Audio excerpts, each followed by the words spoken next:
موجودات، منبع انوار التجلیات، وجہ تخلیق کائنات، رونق ارض و سماوات، دافع آفات و بلیات، رحمتی سرتب قدم، رازدار لوح و قلم، عشق ربانی میں سرشار رب دو عالم سے ماہ گفتار، آمینہ کے لال پیکر حسن و جمال، صاحب شرف و کمال، اللہ کے دلدار، نبیوں کے تاجدار، رسولوں کے سردار، نور الانوار، سر الاسرار، سید الابرار، امت کے غمخوار، احمدی مجتبیٰ محمدی مصطفیٰ، سب پڑھیں صلی اللہ علیہ وآلہ وسلم۔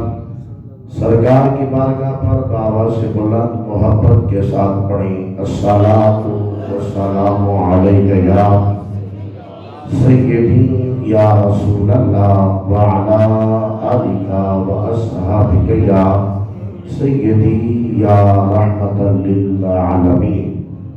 نہایتی قابل کرام سامعین محترم، عزیزان گرامی قدر،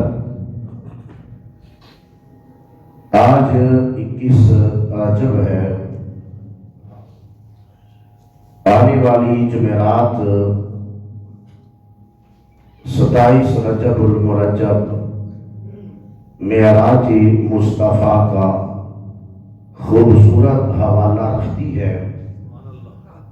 آج کے خطبہ جمعہ کے اندر اسی سلسلہ معراج مصطفیٰ کو ہم نے چھیڑنا ہے، بیان کرنا ہے۔ رب کائنات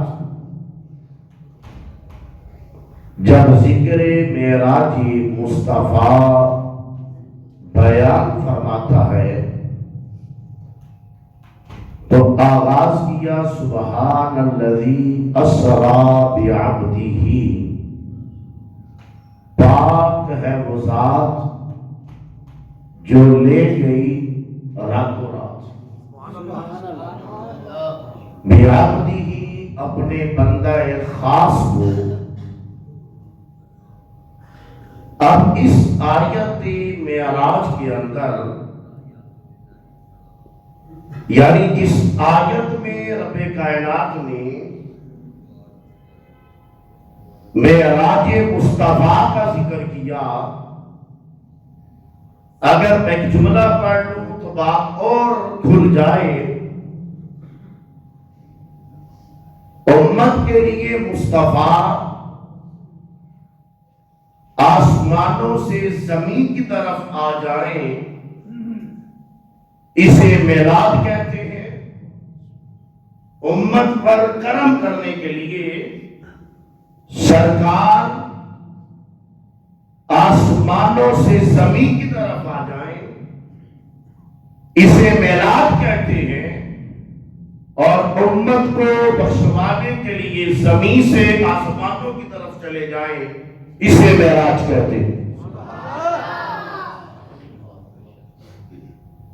اور جہاں معراج مصطفیٰ کا ذکر قرآن نے کیا، اور اگر میں اور سادہ کروں تو رب کائنات نے جہاں نعت مصطفیٰ کو بیان کیا، معراج کا ذکر کرنا یہ در حقیقت حضور کی عظمت کو بیان کرنا ہے، اور سرکار کی عظمت کو بیان کرنا یہ مصطفیٰ کی نعت ہے۔ تو جہاں رب کائنات نے نعت مصطفیٰ کا ذکر کیا، آغاز میں اپنا ذکر کیا۔ کہاں سے بات شروع کی؟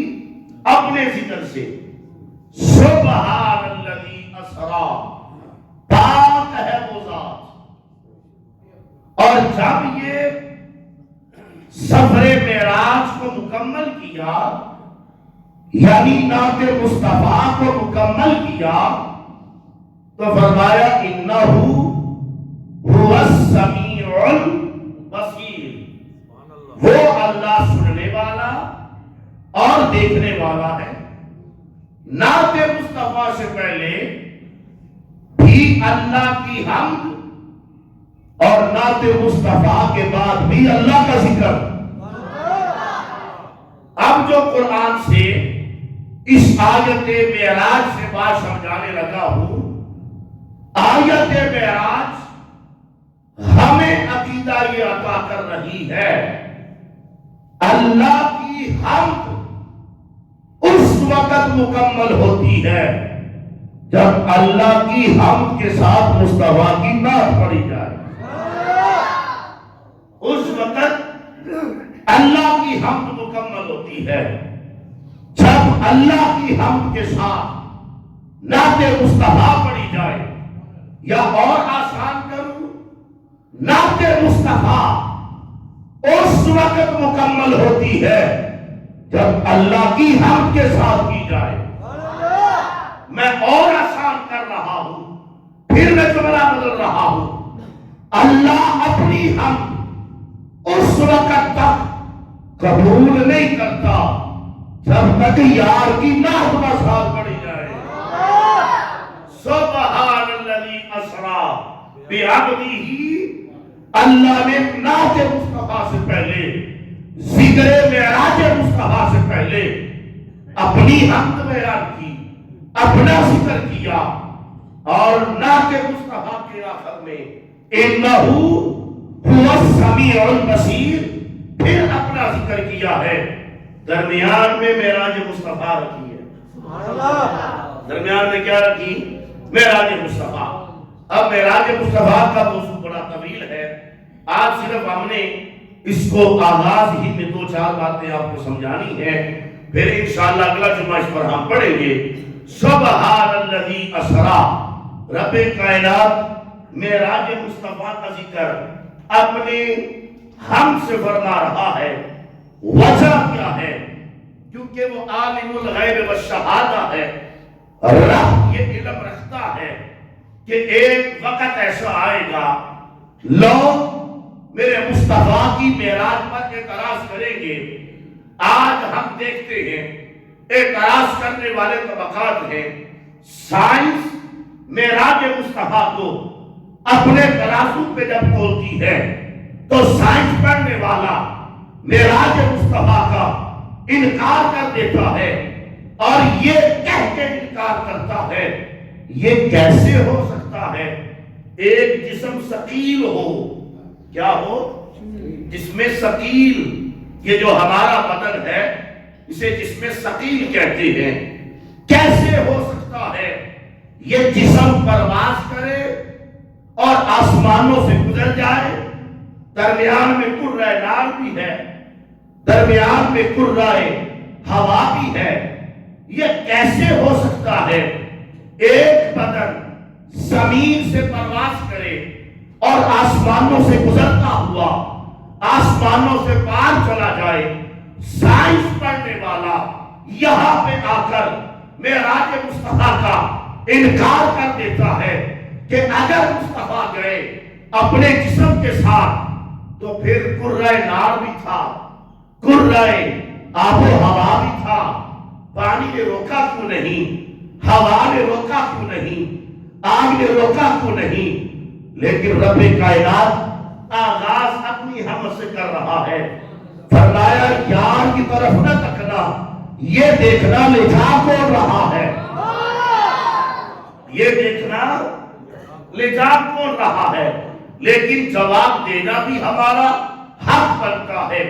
اگر کوئی یہاں پہ آ کر ذہنی طور پہ رک جائے کہ یہ کیسے ہو سکتا ہے کہ ایک جسم جو جس میں ثقیل ہو ہوا سے کیسے گزرا، نار سے کیسے گزرا، آسمانوں سے کیسے گزر گیا، تو پھر وہاں ہم جواب یہ دینا چاہیں گے جو جسم ہوا سے پہلے بنا ہو۔ اللہ کرے آپ معراج مصطفیٰ کے اس نکات کو، اس پہلو کو سمجھیں، جو ہوا سے پہلے بنا ہو، جو آگ سے پہلے بنا ہو، جو آسمانوں سے پہلے بنا ہو، یہ زمین و آسمان، یہ کرۂ نار، یہ ہوا، یہ پانی، یہ ساری اشیاء اس بدن مصطفیٰ کو معراج میں جاتے ہوئے کیسے روک سکتی ہیں؟ اور رب کائنات نے یہاں پہ اپنا ذکر کر کے لفظ سبحان، جس کا معنی ہے وہ رب پاک ہے. کیا ہے جی؟ اچھا یہاں پہ ایک اور بھی مفسرین نے سوال اٹھایا کہ یہ کیسی بات ہے، اللہ نے اپنی حمد کرنی تھی تو اللہ کے اور بڑے نام ہیں، یہ لفظ سبحان سے معراج کا ذکر کیوں شروع کیا؟ تو جواب مفسرین دیتے ہیں سبحان کا معنی ہے پاک. رب کائنات سمجھانا یہ چاہتا ہے میں جسم سے پاک ہوں پر جسم والے مصطفیٰ کو لے کر جا رہا ہوں. میں زمانے سے پاک ہوں پر زمانے والے مصطفیٰ کو لے کر جا رہا ہوں. میں مکان سے پاک ہوں پر مکان والے مصطفیٰ کو ساتھ لے کر جا رہا ہوں. سبحان الذی اسریٰ بعبدہ، پاک ہے وہ ذات جو اپنے عبد کو لے گئی، جو اپنے. اچھا کسی کو عزت دینی ہونا تو طریقے تین ہیں. کتنے طریقے؟ تین. کسی کو عزت دینے کے، آپ نے کسی کو انوائٹ کیا، بلایا، دعوت دی، پہلا طریقہ یہ ہے عزت دینے کا کہ آپ نے جس کو بلانا ہے اسے دعوت نامہ بھیجے، اسے کارڈ بھیجے تاکہ اسے پتا ہو کہ فلاں نے بلایا ہے دعوت پہ.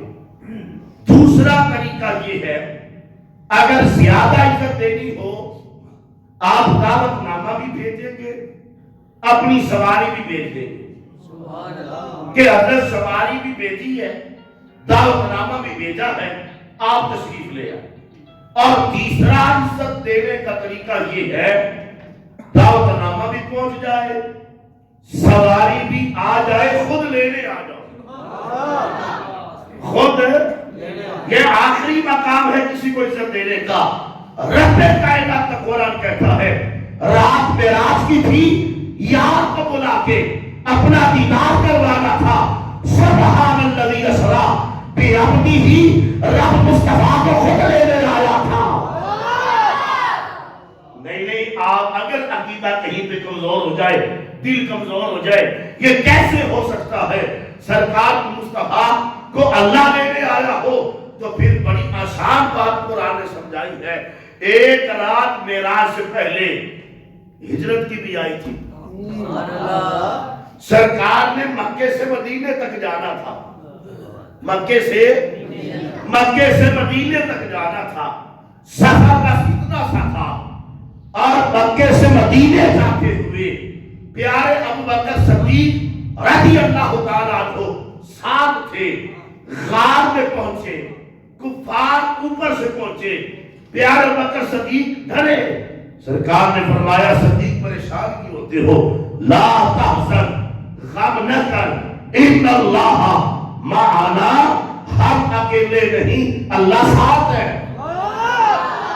ہم اکیلے نہیں، اللہ. یہ قرآن ہے لا تحزن ان اللہ معنا. فرمایا میرے پیارے صدیق آپ پریشان نہ ہو، آپ غم نہ کریں، اللہ ہمارے ساتھ ہے. قرآن یہ کہتا ہے جب یار نے مکے سے مدینے تک آنا ہو، اللہ کہہ رہی ہے جملہ سن کے آپ کڑپ جائیں. اگر یار نے مکے سے مدینے تک آنا ہو، اللہ یار کو تنہا نہیں چھوڑتا، رب ساتھ ہوتا ہے. مکے سے عرش پار آنا ہو، یہ کیسے ہو سکتا ہے کہ یار کو تنہا چھوڑ دے؟ سبحان الذی اسریٰ بعبدہ، پاک ہے وہ ذات جو آج یار کو خود لینے آئی ہے، جس نے اپنے یار کو، اپنے خاص کو معراج کروایا ہے. اور پھر یہاں رک جائیں، معراج کروایا. قرآن کہتا ہے کہ من المسجد الحرام الی المسجد الاقصیٰ، ایک مسجد سے دوسری مسجد تک، مسجد حرام سے مسجد اقصیٰ تک. اچھا آپ مجھے بتائیں، آپ سارے اپنے اپنے گھروں سے تشریف لائے، مسجد میں سیر کرنے آئے یا عبادت کرنے؟ محبت سے بولے نا بھائی. آپ سے کوئی کہے آؤ سیر کرنے چلیں اور آپ پوچھے کہاں، وہ کہے مسجد میں، آپ کہیں گے بھائی عقل کا علاج کرواؤ، مسجد عبادت گاہ ہے، سیر گاہ نہیں. اللہ کرے کوئی عظمت مصطفیٰ سمجھے. یا مسجد عبادت گاہ ہے، سیر گاہ. مسجد عبادت گاہ ہے، سیر گاہ نہیں۔ آپ کہیں کہ بھائی مسجد کے اندر سیر نہیں ہوتی، عبادت ہوتی ہے۔ رب کائنات کا قرآن کہتا ہے جو امت کی عبادت گاہ ہے مصطفیٰ کی سیر گاہ ہے۔ ابھی بھی فرق سمجھ نہیں آیا، امتی میں اور نبی میں فرق اتنا ہوتا ہے جو امت کے لیے عبادت گاہ بن جائے محمد کے لیے وہ سیر گاہ ہے۔ اگر ہماری عبادت گاہ مصطفیٰ کی سیر گاہ ہے پھر جا کے گھر سوچنا اس اما عائشہ صدیقہ رضی اللہ تعالیٰ عنہ کا حجرہ جسے سرکار نے عبادت گاہ بنایا ہے کتنا بلند ہوگا۔ ہماری عبادت گاہ تو مصطفیٰ کی سیر گاہ ہے، اور جس حجرے کو سرکار نے اپنی عبادت کے لیے خاص کیا وہ سرکار کی عبادت گاہ کا مقام کتنا بلند ہوگا۔ فرمایا یہ مسجدیں میرے معبود اچھا سیر کے لیے، فرمایا یہ جو امت کے لیے عبادت گاہ ہے میرے یار کے لیے سیر گاہ ہے۔ یہ اچھا، اور آگے چلے، فرمایا سبحان الذی اسری بعبدہ، ہم نے اپنے معبود کو سیر کروائی۔ اچھا لوگ یہاں پہ آ کے رک جاتے ہیں، پہلے ایک تو سائنس کا اعتراض بتایا، بعد یہاں پہ بھی رک جاتے ہیں۔ یہ کیسے ہو سکتا ہے کہ ایک بندہ یہاں سے اٹھے آسمانوں سے پار چلا جائے، آسمان میں کھڑکی کوئی نہیں، دروازہ کوئی نہیں، سوراخ کوئی نہیں، سرکار کیسے چلے گئے؟ آپ سمجھ اس بات کو؟ آج معراج کے اعتراض سمجھیں، معراج ہم پھر اگلے جمعے پڑھ لیں گے۔ بھائی یہ کیسے ہو سکتا ہے ایک بندہ یہاں سے اٹھے آسمانوں سے بلند اوپر چلا جائے، ساتوں آسمان گزر جائے، آسمان میں تو نہ دروازہ ہے، نہ کھڑکی ہے، نہ سوراخ ہے، نہ راستہ ہے، یہ سرکار کیسے چلے گئے؟ اگر کہیں پہ یہ سوال پیدا ہو جائے، اور اکثر لوگ جو معراج مصطفیٰ کے منکر ہیں وہ ایسے سوال کر کے لوگوں کو گمراہ بھی کرتے ہیں، چونکہ زمانہ فتنوں کا ہے، میں اس کا جواب بھی قرآن سے پڑھ دیتا ہوں۔ واپس سے فرما دیتا کہ میں پڑھ سکتا بھائی، میں اس کا جواب بھی رب کائنات کے قرآن سے پڑھتا ہوں۔ رب کائنات کا قرآن کہتا ہے، سورۃ بقرہ ہے، وَإِذْ قَالَ رَبُّكَ لِلْمَلَائِكَةِ إِنِّي جَاعِلٌ فِي الْأَرْضِ خَلِيفَةً، رب نے فرشتوں سے فرمایا اے فرشتوں میں زمین میں خلیفہ بنانے لگا ہوں۔ بنایا کسے جا رہا تھا؟ بولے واپس سے آدم نبی کو، یہ نبی بھی ہے رسول بھی ہے۔ رب نے یہ نہیں فرمایا فرشتوں میں نبی بنانے لگا ہوں، تھوڑا سا جا کے میں بات کر سکوں، اور یہ بھی نہیں فرمایا کہ میں رسول بنانے لگا ہوں، بلکہ فرمایا خلیفہ بنانے لگا۔ کیا بنانے لگا؟ خلیفہ۔ اب آپ میں سے جو بندہ مرشد والا بیٹھا ہے، جو کسی نہ کسی آستانے سے تعلق رکھتا ہے، وہ اس بات کو سمجھے گا تو ملے گا، باقی کوشش کرے سمجھ آ جائے۔ خلیفہ کہاں ہوتا ہے؟ جہاں مرشد ہوتا ہے۔ خلیفہ کہاں ہوتا ہے؟ جہاں مرشد ہوتا ہے۔ تو لفظ خلیفہ بیان کر کے قیامت تک رب نے سمجھا دیا ہے آدم کا مرشد مصطفیٰ بن چکا ہے، خلیفہ بنانے لگا۔ وَإِذْ قَالَ رَبُّكَ لِلْمَلَائِكَةِ إِنِّي جَاعِلٌ فِي الْأَرْضِ خَلِيفَةً، رب کائنات نے فرشتوں سے فرمایا اے فرشتوں میں خلیفہ بنانے لگا ہوں۔ فرشتوں نے جواب دیا قَالُوا أَتَجْعَلُ فِيهَا مَن يُفْسِدُ فِيهَا وَيَسْفِكُ الدِّمَاءَ، مولا کسے بنا رہا ہے؟ یہ انسان جو خون ریزیاں کرے گا، جو دنگا فساد کرے گا؟ اچھا بتائیں اس وقت کوئی بندہ بن چکا تھا؟ کوئی انسان بن چکا تھا؟ نہیں بنا نا، ابھی بنا نہیں، فرشتے جانتے ہیں ابھی بنا نہیں، فرشتوں کو علم ہے کہ یہ بننے کے بعد یہ انسان خون ریزی بھی کرے گا، یہ دنگا فساد بھی کرے گا، ابھی بنے نہ تھے، فرشتوں کو علم آ گیا تھا۔ کیا خیال ہے بندے بن گئے، محمد کو علم نہیں آیا؟ جہاں فرشتوں کو تیرے بننے سے پہلے تیرا علم رب کائنات نے عطا کر دیا ہے، بندوں کے بننے کے بعد اپنے محبوب کو علم ہی عطا نہیں کیا۔ لیکن یہ بھی میرا مضمون نہیں ہے، بات میں نے ابھی سمجھانی ہے۔ جب فرشتوں نے کہا مولا ہم ہیں نا نسبح بحمدک ونقدس لک، ہم تیری حمد کرتے ہیں، ہم تیری پاکی بیان کرتے ہیں، مالک ہم ہیں، کیوں بنا رہا ہے؟ جواب فطرت آیا ہے، فرمایا فرشتوں قال انی اعلم ما لا تعلمون، جو میں جانتا ہوں نا وہ تم نہیں جانتے، کیونکہ تمہارا علم صرف اتنا ہے جتنا ہم نے عطا کیا ہے۔ اچھا آگے قرآن کہتا ہے آدم علیہ السلام کی تخلیق ہوئی، آدم علیہ السلام کو بنانے کے بعد وَعَلَّمَ آدَمَ الْأَسْمَاءَ كُلَّهَا ثُمَّ عَرَضَهُمْ عَلَى الْمَلَائِكَةِ فَقَالَ أَنبِئُونِي بِأَسْمَاءِ هَؤُلَاءِ إِن كُنتُمْ صَادِقِينَ۔ فرشتوں کو آدم نبی کو بنانے کے بعد اللہ فرماتا ہے ہم نے ہر اسماء اللہ، ہر شے کے تمام نام بتا دیے۔ کیا؟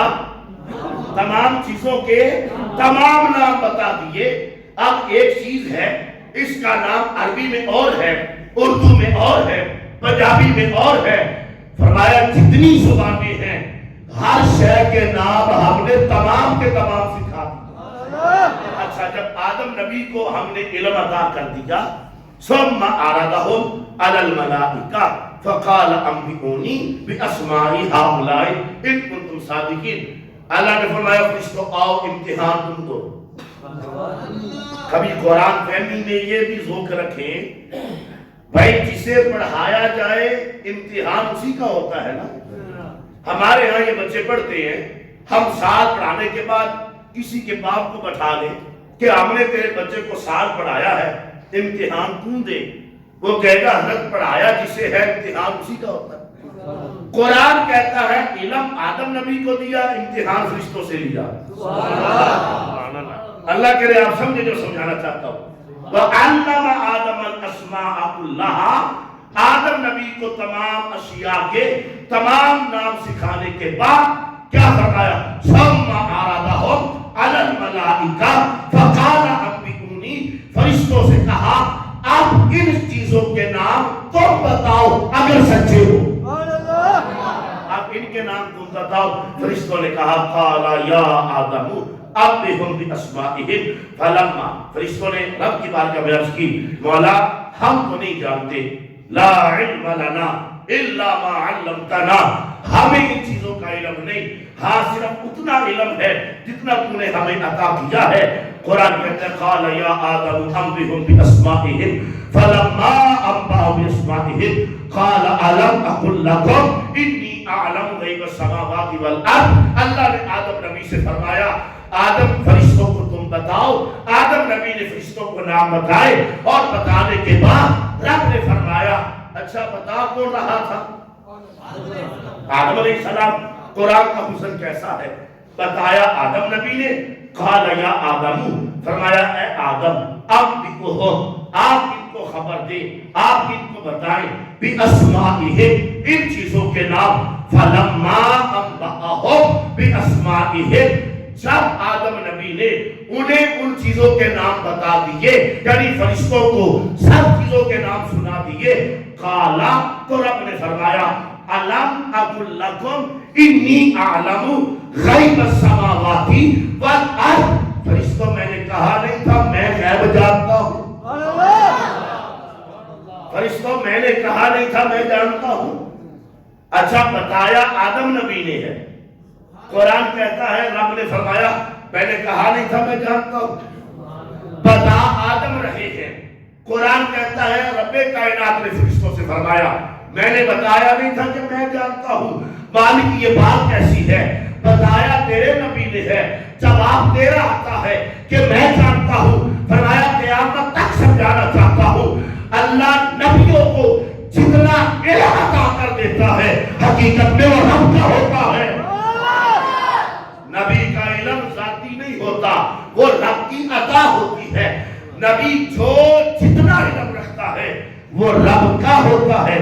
اچھا جب یہ سب کچھ سوال و جواب ہو گئے، قرآن کہتا ہے رب کائنات نے پیارے آدم علیہ السلام پھر فرشتوں کو حکم دیا وَإِذْ قُلْنَا لِلْمَلَائِكَةِ اسْجُدُوا لِآدَمَ فَسَجَدُوا إِلَّا إِبْلِيسَ، فرمایا اے فرشتوں اب تم یوں کرو میرے آدم کو سجدہ کرو۔ اچھا سجدہ کیا فرشتوں نے کب؟ جب اللہ نے حکم دیا. کب سجدہ کیا؟ اور فرشتوں نے سر جھکایا کب؟ جب رب نے حکم دیا. فرمایا فرشتوں سجدہ کرو. فرشتوں نے سر جھکایا کب؟ جب رب نے حکم دیا. اٹھایا کب؟ جب رب نے حکم دیا. معراج کی رات آئی, جبرائیل امین مصطفیٰ کو اٹھانے لگے. عرش کی مالک تیرا معبود سو رہا ہے, کیسے اٹھانا ہے؟ فرمایا ہم نے کفوری لب دیے ہیں نا, آج یار کی تلیوں پہ رکھ دے. یہاں آدم نبی کا سجدہ تھا, اور کب سجدہ ہوا؟ جب رب نے چاہا. ساتھ اٹھا کب؟ جب رب نے چاہا. پیارے جبرائیل امین نے یہاں سر رکھا ہے, تلیاں جھومنے لگے.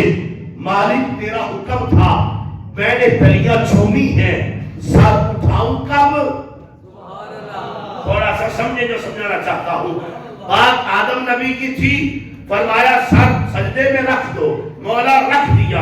اٹھائیں کب؟ جب رب فرمائے تب اٹھ گیا. آج معراج کی رات جبرائیل امین تلیاں چوم رہے ہیں. مالک تیرا حکم تھا, میں نے تلیاں چومنی شروع کی ہے, سر اٹھاؤں کب؟ فرمایا جب یار چاہے تب. جب یار چاہے تب.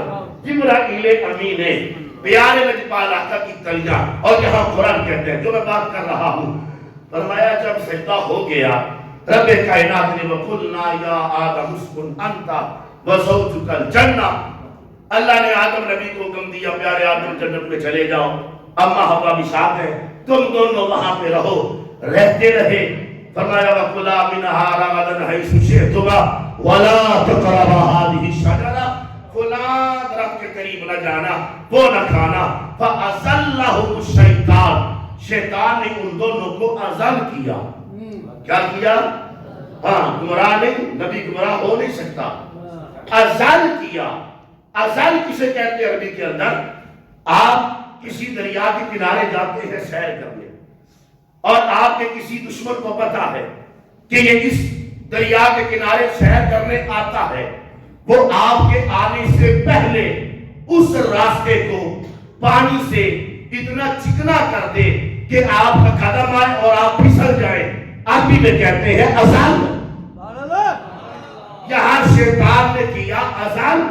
جب شیطان نے ازل کیا, آدم نبی کو وہ دانا کھا بیٹھے. حکم آیا, پیارے آدم حوا کو لو, زمین پہ اتر جاؤ. اب یہاں تک میں نے ساری قرآن پڑھا ہے, کہاں اتر آؤ؟ بولے واپس, زمین پہ اتر آؤ. پیارے آدم اور اما حوا زمین پر اتر آئے. جنت سے ساتوں آسمان کراس کرتے ہوئے زمین پہ آگے. آج تک کسی مولوی کو درد نہیں ہوا کہ آدم نبی وہاں سے آئے کیسے. اللہ کرے آپ سب نے جو سمجھانا چاہتا ہوں, آج تک کسی نے اعتراض نہیں کیا کہ جنت کے اندر یہ آسمان کی کھڑکی نہیں ہے, کوئی راستہ نہیں ہے, کوئی ثقیل جسم وہاں سے آ کیسے سکتا ہے. قرآن نے قیامت تک سمجھایا ہے, جس راستوں سے آدم اور حوا جنت سے زمین پر آ جائیں پریشانی نہیں ہوتی. معراج کی رات یار آسمان میں باہر آ جائے تو پریشانی. اگر آدم نبی جنت سے زمین پر آ سکتے ہیں اور آ جائے تو اعتراض کوئی نہیں ہے. جنت میں تو دونوں رہتے تھے, اما حوا بھی رہتی تھی, پیارے آدم بھی رہتے تھے. وہ جنت سے زمین پر آ گئے, کبھی کسی کو پریشانی نہیں ہوئی. سرکار معراج کی رات یہاں سے وہاں چلے گئے تو بندوں کو پریشانی شروع ہو گئی. یہ جا کیسے سکتے ہیں, یہ جا کیسے سکتے ہیں. اور معراج کتنا حسین سفر ہے. آج میری کچھ لوگ یہاں پہ رک گئے, انہوں نے کہا دیکھو جی سرکار کی معراج ہے, سرکار ساتوں آسمانوں پہ گئے. جب کوئی منبر پہ بیٹھے, کچھ ایسے, ہر بندہ نہیں, کچھ بندے یہ بھی غلط فہمی کے شکار ہو جاتے ہیں. سرکار گئے پہلے آسمان پہ حضور کا معراج, دوسرے پہ گئے سرکار کا معراج, تیسرے پہ گئے سرکار کا معراج. میں نے کہا خبردار, معراج کا معنی ہے بلندی. آسمان پہ جانا سرکار کا معراج نہیں تھا، آسمان پہ جانا آسمان کا معراج تھا۔ ساتوں آسمانوں سے گزر جانا یہ معراج سرکار کا نہیں، یہ معراج ساتوں آسمانوں کا تھا کہ وہ آسمان جو صدیوں سے یار کے قدموں کی تلیوں کو چومنے کے لیے ترس رہے تھے، آج سبب بن گیا ہے، آسمان چوم رہا ہے۔ آج ہر آسمان پہ یار کے قدم آ رہے ہیں۔ یہ معراج تو آسمانوں پہ ان کا ہو رہا تھا۔ مسجد اقصی میں آ جاؤ اور میں بات ختم کروں۔ مسجد اقصی میں 1.25 لاکھ انبیاء آئے۔ آپ نے ساری زندگی میں نہ سنی ہے نا، ایک دو باتیں عقیدے کی بھی سمجھ لیں۔ انبیاء آئے، سب نے پیچھے نمازیں پڑھی۔ اچھا نماز پڑھی، وضو کہاں کیا تھا؟ تھوڑا سا جاگو میں بات کیا سن بھائی، یہ تو آپ نے آج تک سن رکھا ہے نا، بیان ہوتا ہے ہمارے متروں سے کہ مسجد اقصی کے اندر سرکار آئے اور پیارے جبرائیل امین نے سرکار کا ہاتھ پکڑ کے مصلی پہ کھڑا کیا۔ انبیاء پیچھے تھے، سرکار مصلی پہ تھے، وہاں پہ نماز ادا ہوئی جی۔ وضو کہاں پہ کیا؟ یا علماء لکھتے ہیں وہ جب جس زمانے میں اپنی اپنی قبروں میں گئے تھے، وہی غسل اور وہی وضو تھا جس سے نماز پڑھ رہے تھے۔ وہی غسل وہی وضو تھا جس سے، کیونکہ حدیث مصطفیٰ ہے انبیاء کے بدن کو مٹی نہیں کھاتی، یہ قبروں میں جا کر بھی رب کی عبادت کیا کرتے ہیں۔ جس وضو اور غسل کے ساتھ گئے تھے آج وہی تھا، اور نیا وضو کرنے کی ضرورت نہیں تھی۔ اچھا اگلی بات یہ ہے، سرکار مصلی پر تھے، نماز کے اندر سورۃ فاتحہ پڑھی جاتی ہے، ہر سنی بندہ بولنے پڑھی جاتی ہے۔ ہاں، اور ہمارے ہاں فقہ حنفیہ کے اندر امام پڑھے تو مقتدی خاموش رہتا ہے۔ بھائی امام کی فاتحہ ہی مقتدی کی فاتحہ ہوتی ہے۔ امامت میں نماز پڑھتے ہوئے جماعت کے اندر احناف کے نزدیک پیچھے مقتدی سورۃ فاتحہ نہیں پڑھتا۔ وجہ سرکار نے فرمایا ہے امام کی فاتحہ پچھلوں کی فاتحہ، امام کی قرات مقتدی کی قرات۔ پھر بھی کئی بندے پریشان ہیں اور بخاری کی روایات پڑھتے ہیں جن فاتحہ کے بغیر نماز نہیں ہوتی۔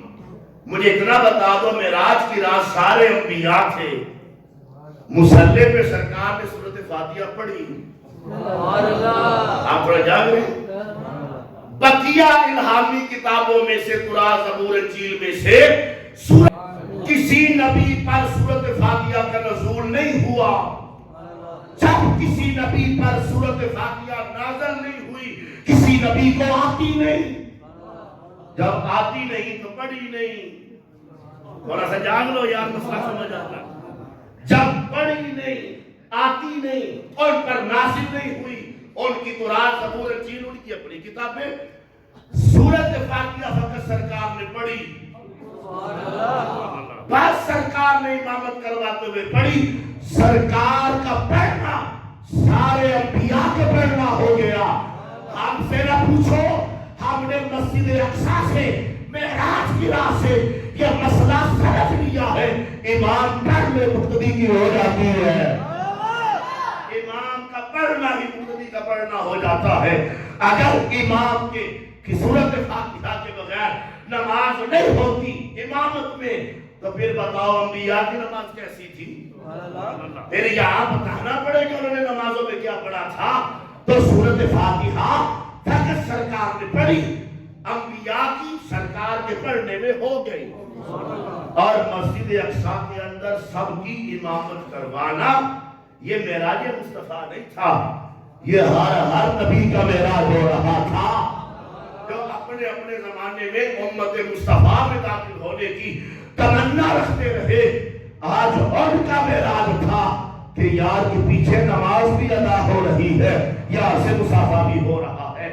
سبحان الذی اسری بعبدہ، پاک ہے وہ ذات جو لے گئی راتوں رات اپنے عبد خاص کو مضمون بالکل ادھورا ہے. انشاءاللہ اگلے جمعۃ المبارک ہم اسی مضمون کو یہیں سے ہی اس کا آغاز کریں گے. وما علینا الا البلاغ.